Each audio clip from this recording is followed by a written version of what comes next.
allons partager la parole de notre Dieu ce matin. Cette parole qui nous fait du bien. Cette parole qui nous renouvelle. La parole de Dieu qui nous libère. Alléluia. La parole de Dieu qui nous affranchit. La parole de Dieu qui nous sanctifie. Amen. Alléluia. Amen. Que le Seigneur soit béni. Que le Seigneur nous assiste en toutes choses. Seigneur, je remets toutes choses entre tes mains. Je remets ce temps de la parole entre tes mains, Seigneur. Et que tu puisses nous guider, nous conduire. Seigneur de gloire, que le Saint-Esprit nous assiste. Que le Saint-Esprit dispose nos cœurs ce matin à recevoir ta parole. Que le Saint-Esprit ce matin, Père, nous enseigne. Et que le Saint-Esprit ce matin nous guide en toutes choses. Que ton nom soit béni, que ton nom seul soit glorifié ce matin. Que ton nom seul soit élevé ce matin, Père, dans le nom de Jésus-Christ. Amen. Amen. Alléluia. Ce matin, bien-aimés, nous allons lire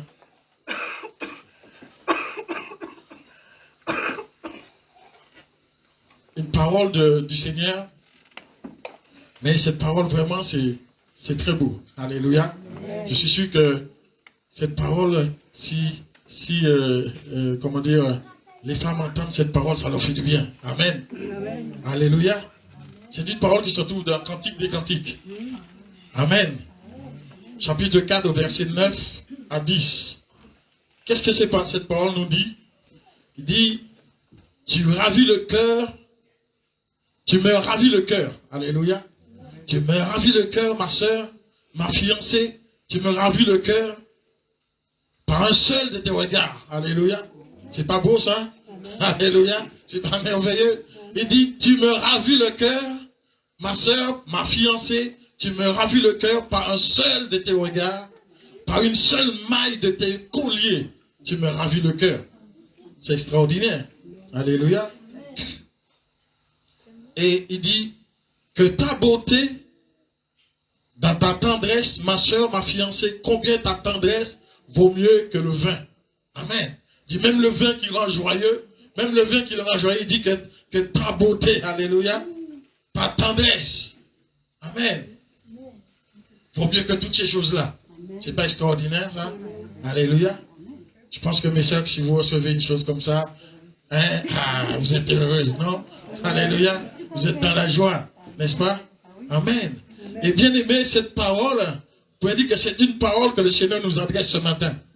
C'est une parole que le Seigneur adresse à son épouse. Alléluia. Qui est l'Église. Alléluia. C'est une parole que le Seigneur adresse à son Église ce matin. Ce matin, le Seigneur, toi qui es là, toi qui es l'épouse du Seigneur, il te dit cela ce matin. Le Seigneur te parle, il te dit, tu me ravis le cœur. Alléluia. C'est pas merveilleux d'entendre une parole comme ça du Seigneur. Le Seigneur te dit, tu me ravis le cœur. Quand le Seigneur te regarde, il te dit, tu me ravis le cœur. Amen. Quand le Seigneur te regarde, il dit, par un seul de tes regards, par une seule maille de tes colliers, alléluia, je suis ravi.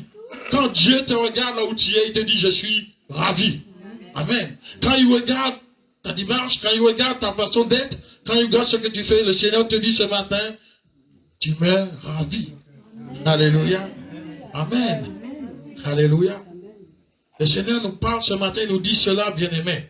Il nous parle. Alléluia. Alléluia. Il dit encore une parole, toujours dans Cantique des Cantiques 6, au verset 5, il dit, détourne de moi tes yeux, car ils me troublent. Amen. Alléluia. C'est pas extraordinaire. Il dit, détourne de moi tes yeux, car ils me troublent. Quand tu regardes, ça me trouble. Il est troublé. Amen. Alléluia. Et le Seigneur te dit cela ce matin. Détourne de moi tes yeux parce que tu me troubles. Quand le Seigneur te regarde, quand le Seigneur voit dans tes yeux cet amour que tu as dans tes yeux, alléluia. Quand le Seigneur regarde, il voit l'amour que tu as pour lui. Quand le Seigneur regarde tes yeux, il voit cette tendresse qui est en toi. Le Seigneur dit, détourne parce que tu me troubles. Alléluia. Amen. Tu es en train de troubler le Seigneur là où tu es. Est-ce que tu le sais ça? Là où tu es, tu troubles le Seigneur. Le cœur du Seigneur est complètement ravi ce matin. Alléluia. Amen. Et qu'est-ce que répond la bien-aimée, qu'est-ce qu'on répond? Il dit dans le chapitre 7, il dit, son époux va bien, je suis à mon bien-aimé et ses désirs se portent vers moi. Alléluia.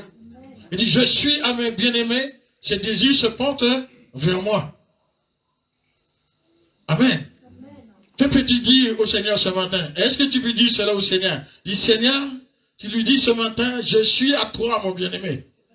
Amen. Lui qui est l'époux, tu lui dis, je suis à toi ce matin. Alléluia. Dis au Seigneur, je suis à toi ce matin. Alléluia. Je suis à toi, Seigneur. Je suis à toi, mon époux. Alléluia.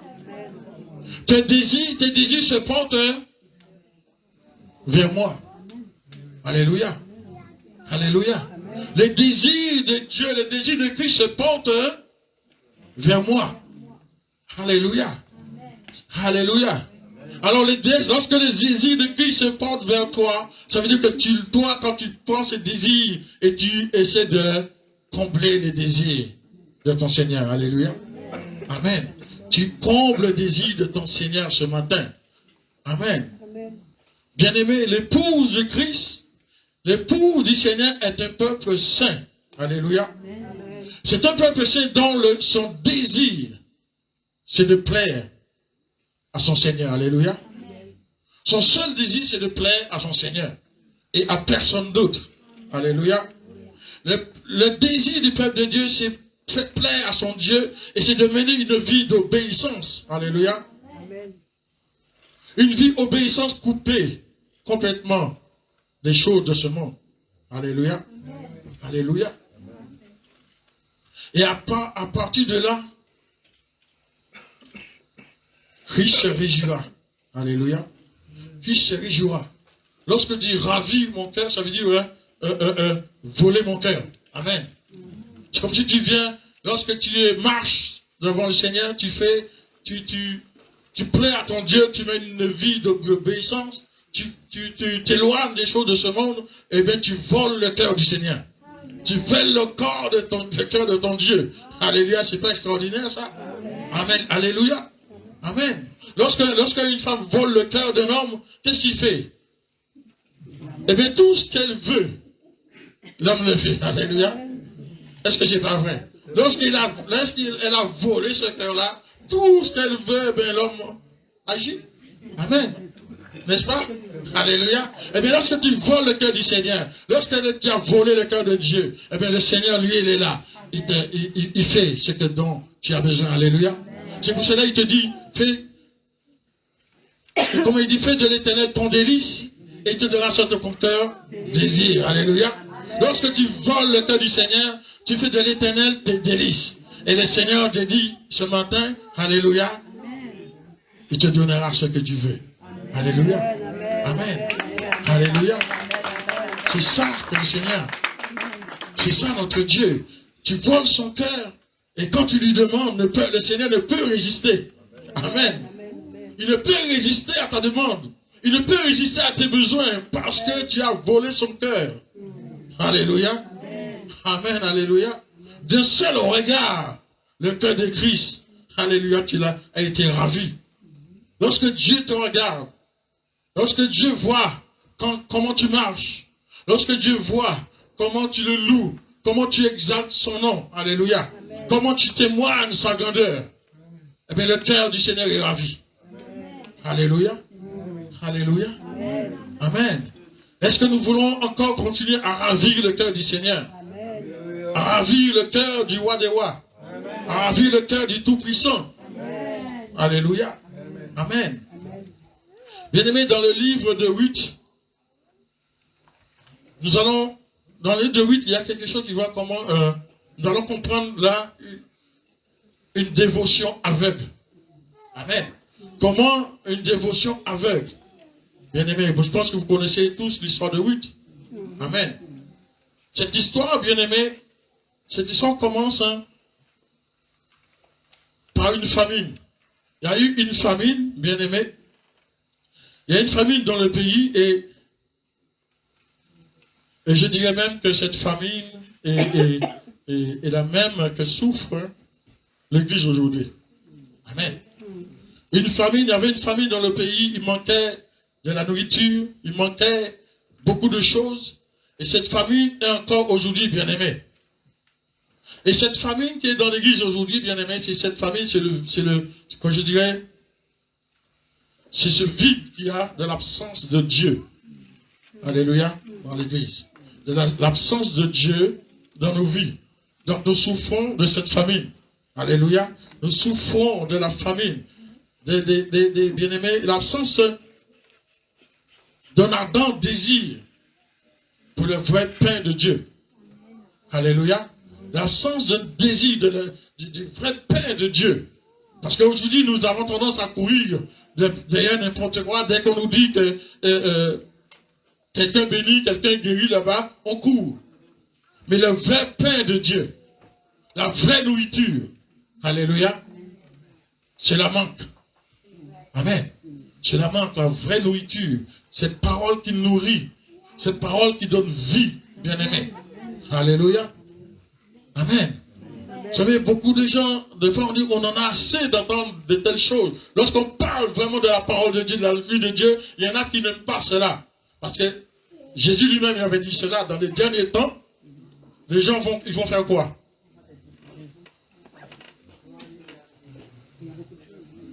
Qu'est-ce qu'on dit? Qu'est-ce qu'il a dit? Alléluia. Il dit que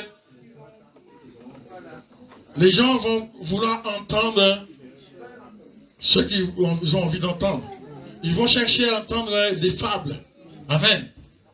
Ils vont chercher à entendre des paroles qui leur font du bien. Pas des paroles qui les flattent. Alléluia. Des paroles qui font du bien à leur ego. Mais la parole qui les touche, cette parole qui veut le briser, cette parole qui veut le changer, ils n'aiment pas ça. Amen. Ils n'aiment pas ces paroles-là. Ils peuvent faire fuir, ils peuvent faire aller ailleurs. Alléluia. Amen. Mais bien aimé, si nous voulons mener une vie, si nous voulons ravir le cœur du Seigneur, nous devons aimer la parole de Dieu. Alléluia. Nous devons aimer cette parole qui nous essore. Alléluia. Qui fait sortir ce qu'il y a de mauvais en nous. Et cette parole va nous faire du bien. Alléluia. Alléluia. Et bien aimé, à cause de cette famine, la Bible nous dit que Elimelech, c'était un Israélite, il a pris sa femme et ses 2 fils et s'est enfui dans un pays qu'on appelle Moab. Amen. Et Moab, c'est un pays où il y avait toutes sortes toutes sortes de choses. Et parce que, si je me souviens bien, Moab, ça veut dire un pays de fornication. Amen. Ça veut dire pays de fornication. Il y avait tellement de choses terribles là-bas. Alléluia. Et la Bible nous dit que Elimelech mourut. Et lorsqu'il mourut, eh bien, les 2 fils qu'il avait ont pris des femmes, ont pris des Moabites comme épouses. Alléluia. Ils ont pris. Et après, ses enfants, ses fils meurent. Amen. Et la maman reste là avec ses 2 belles filles. Alléluia. Reste là avec ses 2 belles filles. Et bien aimé, Dieu ne voulait pas que son peuple puisse prendre des femmes, puisse prendre des Moabites, parce qu'à cause de leur façon de vivre. Alléluia. À cause de leur façon de vivre. Bien aimé. Moab, c'est la descendance, si je dis mal, corrigez-moi, c'est la descendance de l'enfant comment il s'appelle, Lot, que l'enfant de cette relation incestueuse que Lot a eue avec sa fille. Amen. Et c'est là qui a emmené toutes ces choses-là. Alléluia. Et Dieu avait interdit aux Israélites de prendre pour femme des Moabites, car elle détournerait son peuple, leur cœur vers leur Dieu. Amen. Bien-aimés, nous voyons aujourd'hui la même chose, la disette. La disette de la parole de Dieu. Et tout cela, c'est dû à un manque d'appétit. Amen. Un manque d'appétit de Christ. Les enfants de Dieu n'ont plus faim et soif de Christ. Les enfants de Dieu n'ont plus faim et soif du Seigneur. Alléluia. Lorsqu'on a faim, lorsqu'on a une grande faim, que ce soit l'endroit où on est, la première des choses où nos pensées sont fixées sur la nourriture qu'on va trouver à la maison. Est-ce que c'est pas vrai? Et même si on ne sait pas encore qu'est-ce qu'il y a comme nourriture, mais on commence à se faire des idées, on a tellement faim, on dit si on pouvait trouver telle et telle chose, là on va bien manger. Est-ce que c'est pas vrai? On se fait déjà des idées, et si on arrive à la maison, on trouve qu'il n'y a rien. Comme on dit, les membres passés. Amen. Et bien aimé, c'est ça, le Seigneur nous demande, cette faim et cette soif de lui. Nous devons avoir cette faim et cette soif de Christ, avoir une telle faim du Seigneur qu'on on cherche tous les moyens à être nourri par le Seigneur. Alléluia. À tous les moyens, je me lève, je ne peux pas me dire qu'un jour, il y a une réunion à l'église où on va parler de Dieu, que je ne sois pas là. Amen. Parce que je vais entendre le Seigneur parler. Je vais entendre la parole de Dieu. Alléluia. J'ai soif de Christ. J'ai soif du Seigneur. Alléluia. Alléluia. Bien-aimés, que nous ayons en nous cette faim et cette soif du Seigneur. Amen. Alléluia. Beaucoup d'enfants de Dieu aujourd'hui, beaucoup d'enfants de Dieu se tournent vers le monde. Alléluia. Ils se tournent vers le monde, se donnent à l'idolâtrie. Et comme l'Israël se poursuit à des choses impies. Amen. On oublie Dieu dans toutes ces choses-là. On n'a plus la faim et la soif de Christ. Amen. Les enfants de Dieu sont de plus en plus tournés vers le bien-être. Amen. C'est leur bien-être. Toujours on cherche notre bien-être. Alléluia. Je cherche à gagner ma vie. Je te fais tout pour gagner ma vie, alors que la vraie vie est en Jésus-Christ. Alléluia. La vraie vie est en Christ. Si je veux gagner ma vie, je dois chercher Jésus-Christ. Avant toute chose. Alléluia. Amen. Les gens cherchent le bien-être. Les gens, ils ont la soif de posséder. La soif de posséder des choses. Au lieu d'avoir la soif de Christ, la soif de connaître Jésus, mais ils ont soif de posséder. Amen. Alléluia. Et pourtant la parole nous dit, nous devons premièrement chercher le royaume de Dieu et sa justice, et toute chose sera donnée par-dessus tout. Amen. Il dit, ne nous cherchons pas à chercher les choses sur la terre, les choses là où la terre et la houille attaquent. Amen. Parce que toutes ces choses que nous nous battons pour les avoir, ces choses-là vont passer. Amen. Et en plus, nous ne prenons même pas exemple sur toutes ces personnes qui se sont battues pour avoir beaucoup de choses. Toutes ces personnes qui ont accumulé beaucoup de biens, beaucoup d'argent et qui aujourd'hui sont morts. Amen. Malgré tout ce qu'ils ont pu gagner, ils sont morts. Amen. Est-ce qu'ils ont ramené quelque chose avec eux? Non. Non. Rien. Amen. Comme Salomon dit une chose. Salomon dit une chose, hein. Il y a une vanité. C'est que l'homme cherche à accaparer des choses, à avoir des choses. Plein de choses. Et demain, il meurt. Et c'est quelqu'un d'autre qui en profite. Amen. Est-ce que vous vous rendez compte? Tu cherches, tu te tues à travailler, matin, midi et soir, à accaparer, à avoir beaucoup de biens. Demain, tu meurs. C'est quelqu'un d'autre qui rentre chez toi, qui mange tout. Amen. La personne n'a rien fait. Hein. La personne n'a rien fait, mais elle est en train de manger tranquillement. De tout ce que tu t'es battu pour. Amen. Amen. Alors nous voyons que tout cela, ça ne sert à rien. Alléluia. Nous avons une soif de posséder. Alléluia. Jésus dit une chose dans Luc 9, 23. La Bible nous dit, puis il dit une chose, si quelqu'un veut venir après moi, qu'il renonce à lui-même. Alléluia. Qu'il renonce à lui-même. Bien-aimés, pouvons-nous nous poser la question, suis-je prêt à renoncer à moi-même? Est-ce que nous sommes prêts à renoncer à nous-mêmes? Alléluia. Suis-je prêt à renoncer à moi-même? Alléluia. Alléluia. Lorsqu'on te dit tu renonces à toi-même, qu'est-ce que cela veut dire?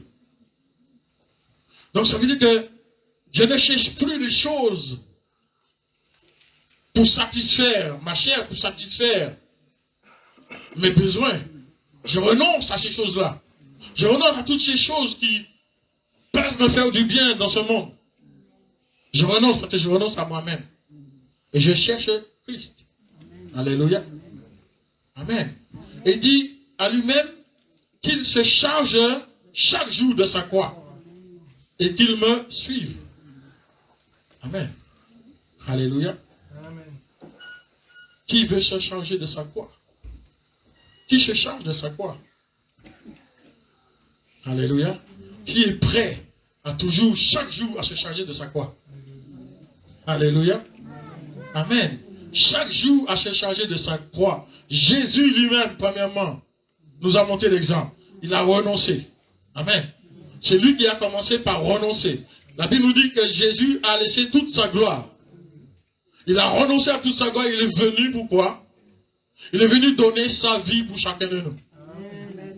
Amen. Il a renoncé à cette gloire qu'il avait. Il est venu subir l'ignominie afin que nous, bien-aimés, que nous ayons la vie. Alléluia. C'est lui, premièrement, qui a renoncé à lui-même. Et c'est lui-même qui est le premier qui s'est chargé de sa croix. Amen. Il a porté sa croix, bien-aimé. Le fait d'accepter Jésus, bien-aimé, comme Seigneur et Sauveur, cela exige non seulement de croire à la vérité. Amen. Lorsque j'accepte Jésus, cela exige que je puisse croire à la vérité. Alléluia. À la vérité de l'évangile. Mais cela exige, bien-aimé, que nous puissions nous engager à le suivre en nous sacrifiant pour lui. Alléluia. Lorsque je me donne au Seigneur, cela exige que je croie à la parole de Dieu. Non seulement que je croie en cette parole, mais que je puisse m'engager, alléluia, à le suivre en me sacrifiant pour lui. Amen. Alléluia. Et c'est cela qui fait que le cœur du Seigneur est ravi. Amen. Quand je me sacrifie pour lui, son cœur est ravi. Amen. Et c'est là qu'il nous adresse cette parole. C'est là qu'il nous dit, tu me ravis le cœur. Alléluia. Ma soeur, ma bien-aimée, tu me ravis le cœur. Lorsque le Seigneur te regarde, il te le dit ce matin. Alléluia. Amen. Jésus s'est chargé de sa croix. Es-tu prêt de te charger de ta croix ce matin? Es-tu prêt à te charger de ta croix chaque matin? Alléluia. Alléluia. Parce que, bien aimé, la croix de Christ, la croix est le symbole de la souffrance. Amen. La croix est le symbole de souffrance. Es-tu prêt ce matin à souffrir pour Christ? Es-tu prêt à souffrir pour le Seigneur ce matin? Alléluia. Es-tu prêt à subir les coups pour le Seigneur? Alléluia. Et c'est ça. Tu portes ta croix. Alléluia. La croix, c'est un symbole de la honte. Es-tu prêt, bien-aimé, à subir la honte pour Jésus? Es-tu prêt ce matin à subir la honte pour le Seigneur? Alléluia. Es-tu prêt pour cela? La croix est un symbole de ridicule. Les gens vont te trouver ridicule, n'est-ce pas? Si tu parles de Christ, tu apportes la parole, tu loues Dieu, tu chantes la gloire de Dieu, les gens vont te trouver ridicule. Et c'est pas vrai. Sommes-nous prêts ce matin à supporter le ridicule? Alléluia. Sommes-nous prêts que les gens puissent nous trouver ridicules pour Christ? Alléluia. Pour le Seigneur. Que les gens me trouvent ridicule ou pas, moi je veux suivre Jésus. Alléluia. Alléluia. Amen. Même si les gens me traitent de tous les noms, même si les gens me rejettent, moi ce que je veux c'est suivre Christ. Alléluia. Le reste, ça m'est égal. Alléluia. La croix, porter sa croix, c'est un symbole du rejet. Lorsque tu voudras chercher Christ sincèrement, lorsque tu voudras marcher avec Christ sincèrement, eh bien, tu seras rejeté. Alléluia. Le jour où tu vas prendre sincèrement la décision de servir Christ, sincèrement, réellement, et tu seras rejeté. Amen. Es-tu prêt à être rejeté ce matin pour Christ? Amen. Qui est prêt ce matin à être rejeté pour le Seigneur? Amen. Alléluia. Amen. Alléluia. Vous savez, lorsqu'on lève la main comme ça, le Seigneur voit nos mains. Amen. Alléluia. Amen. Alléluia. Il voit les mains là comme ça, il dit, ah, je vais voir ça. Amen. Je veux voir si tu es prêt. Amen. Alléluia. Amen. Il va mettre quelque chose à pouvoir si vraiment tu es prêt. Alléluia. Parce qu'il y a une parole qui dit c'est auprès du mur qu'on voit le moisson. Amen. Amen. Parce que lever la main, dire Amen, tout ça c'est facile. Hein? Amen. Mais c'est lorsqu'on se trouve devant là, devant la situation. Est-ce que je suis réellement prêt? Alléluia. Amen. Alléluia. Tu vois, c'est celui qui te permettait de te donner, de vivre bien. Tu avais ton argent tous les mois. Et voilà que le Seigneur te dit, fais tout que tu... Ah, comment tu vas faire? Aïe, aïe, aïe. Mais comment je vais faire? Est-ce que je suis prêt? Amen. Ah, ça va être dur. Est-ce que c'est pas vrai? Ça va être compliqué, Seigneur, comment je vais faire? Es-tu prêt? Alléluia. Et c'est ça que le Seigneur demande. Que nous soyons prêts, bien-aimés. Alléluia. Lorsque nous n'avons rien du tout, lorsqu'on n'a rien, c'est facile d'accepter le rejet. Amen. C'est facile que les gens puissent nous rejeter parce que j'ai rien. Amen. Mais lorsque je n'ai là, et on me rejette. Amen. Lorsque j'ai une source de bénédiction là, et voilà qu'on me rejette, c'est là qu'on trouve, est-ce que réellement, suis-je prêt? Alléluia. Suis-je prêt? Amen. Alléluia. C'est ça, bien-aimé. Est-ce que je suis prêt réellement à servir le Seigneur? Ce n'est pas tout ce que je veux faire, tout mes malgré tout ça, non. C'est devant la situation, on va savoir. Alléluia. Alléluia. Est-ce que je suis prêt? Comme il dit que la croix, c'est le reniement de soi.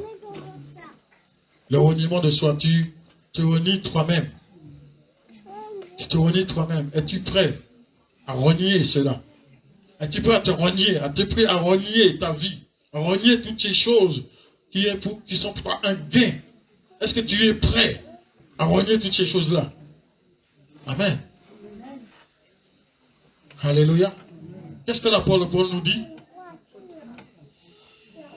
Toutes ces choses qui étaient pour moi un gain. Qu'est-ce qu'il dit? Je regarde cela comme de la boue. Amen. Alléluia. Et sommes-nous prêts ce matin à regarder toutes ces choses-là comme de la boue? Amen. Sommes-nous prêts, bien-aimés?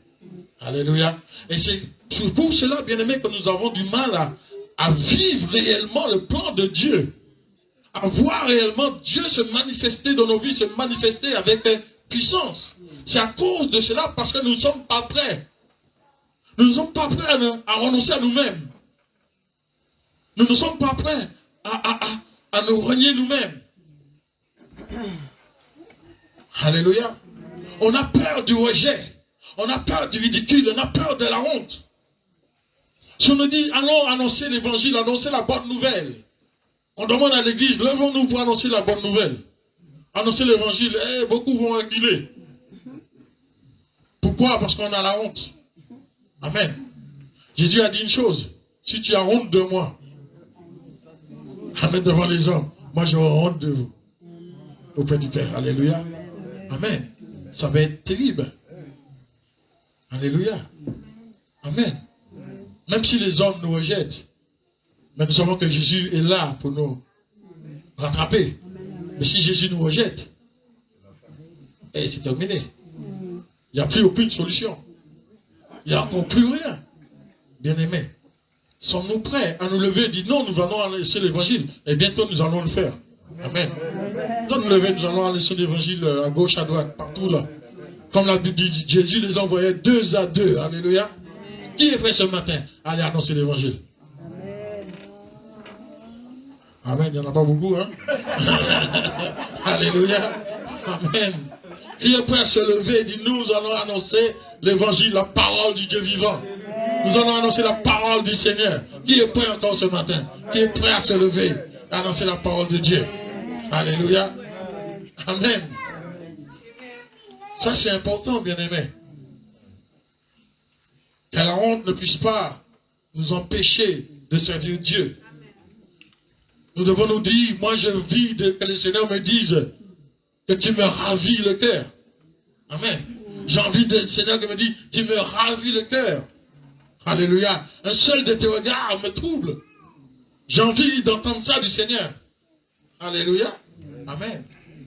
Donc je n'ai pas honte du Seigneur. La Bible nous dit, l'apôtre Paul dit dans Romains, je n'ai pas honte de l'évangile. Pourquoi? C'est une puissance. Après, c'est une puissance, hein? C'est une puissance. Vous pouvez trouver sur la chaîne. Romains chapitre 1er, je crois. Quelqu'un peut trouver ça? Je n'ai pas honte de l'évangile car c'est une puissance de Dieu pour le salut de quiconque croit. Amen. Alléluia. Romains 1, verset 16. Si on peut lire.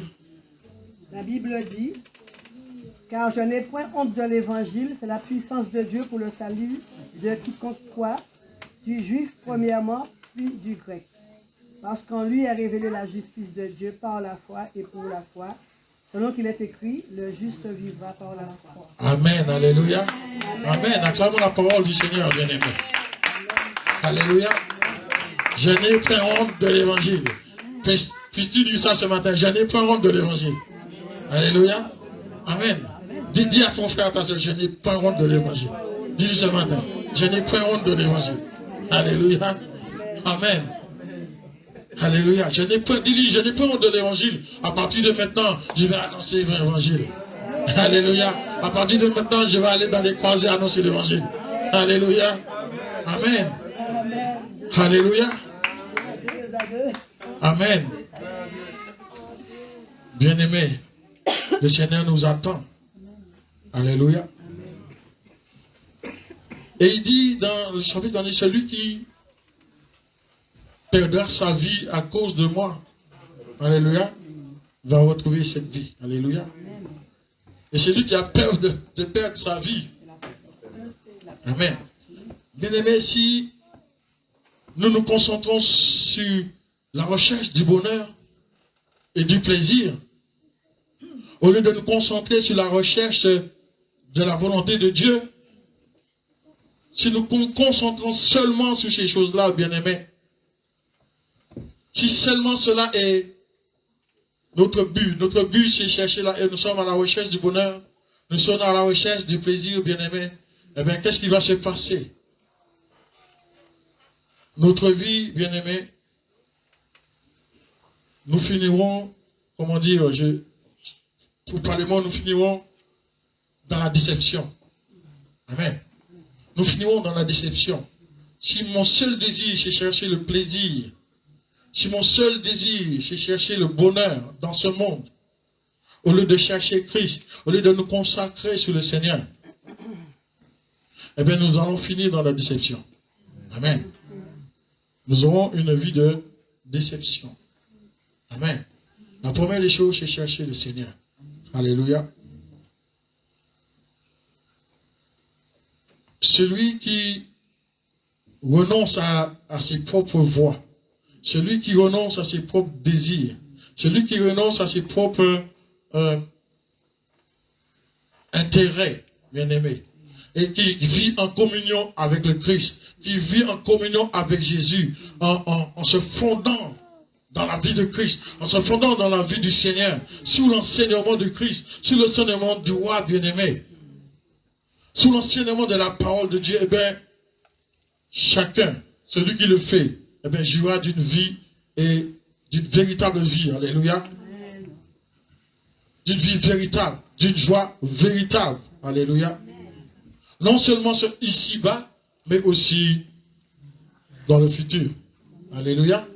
Et notre futur, c'est Amen. Avec Christ. Amen. Amen. Alléluia. Alléluia. Amen. Qui ici pense à la vie éternelle? Amen. Amen. Bien aimé, est-ce que nous pensons, vous savez, c'est ça. Il y a une chose que c'est que nous vivons, mais nous avons l'impression que cette vie-là ne finira jamais. Parce que c'est pas vrai. Nous avons l'impression que cette vie-là, ça va durer, ça va durer, ça va durer. Non, ça va pas durer. Amen. Ça va pas durer. Ta vie ne va pas durer éternellement. Ta vie va durer éternellement si tu crois en Jésus. Amen. Si tu donnes ta vie à Jésus, c'est là ta vie va durer éternellement. Amen. Mais nous vivons cette vie comme si cette vie-là, rien va changer. Non. Nous ne pensons même pas à la vie éternelle. Nous ne pensons même pas à ce que Jésus est parti nous préparer une place. Alléluia. Et c'est cela, comme nous ne pensons pas à ces choses-là, c'est pour cela que nous vivons comme nous voulons. Amen. C'est pour cela que nous vivons comme nous n'avions pas d'espérance. Amen. Il y a un passage dans la Bible qui dit cela.